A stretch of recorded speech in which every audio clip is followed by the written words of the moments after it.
سر جھکانے کی خوبصورتی بھی کمال کی ہوتی ہے، سجدہ زمین پر کرو تو دعائیں آسمان تک جاتی ہیں۔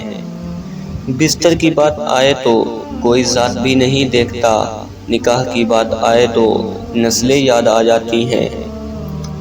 عورت اگر کسی مرد کو اپنا جسم مفت میں دے تو اسے محبت کہا جاتا ہے، اور اگر بدلے میں پیسہ لے لے تو اسے فحاشی کہتے ہیں۔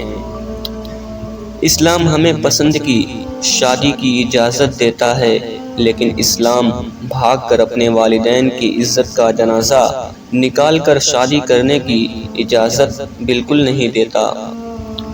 اگر کسی کی تکلیف دیکھ کر تمہیں تکلیف ہونے لگے تو سمجھ لینا تم اللہ کے بنائے بہترین انسان ہو۔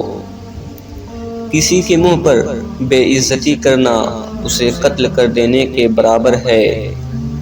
دنیا کی سب سے خوش نصیب عورت وہ ہے جس کے پاس ایک مخلص مرد ہے۔ سب کچھ چھوڑ کر اندھا اعتبار کر لو مجھ پر، یقین کرو میں اپنے وعدوں کا بڑا سچا ہوں۔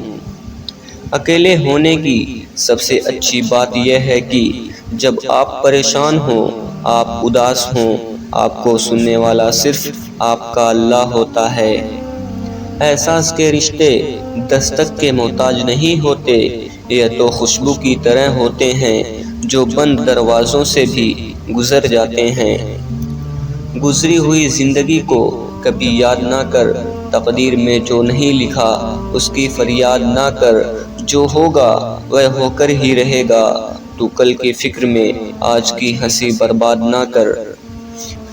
کسی کو ناراض کر کے اور کسی سے ناراض ہو کر نہیں سونا چاہیے، کیا پتہ ہم صبح جاگ ہی نہ سکیں یا وہی صبح ہمیں نہ ملے۔ ایک حد کے بعد انسان سب کچھ چھوڑ دیتا ہے، روٹھنا منانا، شکایت کرنا، گلے شکوے، اور پھر دل ایسے ہو جاتا ہے کہ کوئی بات کرے تو بھی ٹھیک، نہ کرے تو بھی ٹھیک۔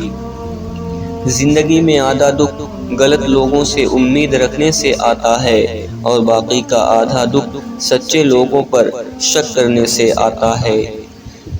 ہم ایسے منافق لوگ ہیں کہ کسی کی تکلیف کو اس کے گناہوں کی سزا سمجھتے ہیں اور اپنی تکلیف کو آزمائش۔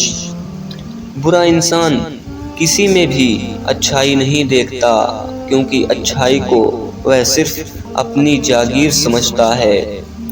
دنیا کا سب سے مشکل کام اپنی اصلاح کرنا، اور سب سے آسان کام ہے دوسروں پر تنقید کرنا۔ کبھی کبھی اچھا لگتا ہے سب جان کر انجان بننا، چپ رہ کر سامنے والے کی چالاکیاں دیکھنا کہ وہ ہمیں بیوقوف بنانے کے لیے کہاں تک جا سکتا ہے۔ قدر اور وقت بھی کمال کے ہوتے ہیں، جس کی قدر کرو وہ وقت نہیں دیتا، اور جس کو وقت دو وہ قدر نہیں کرتا۔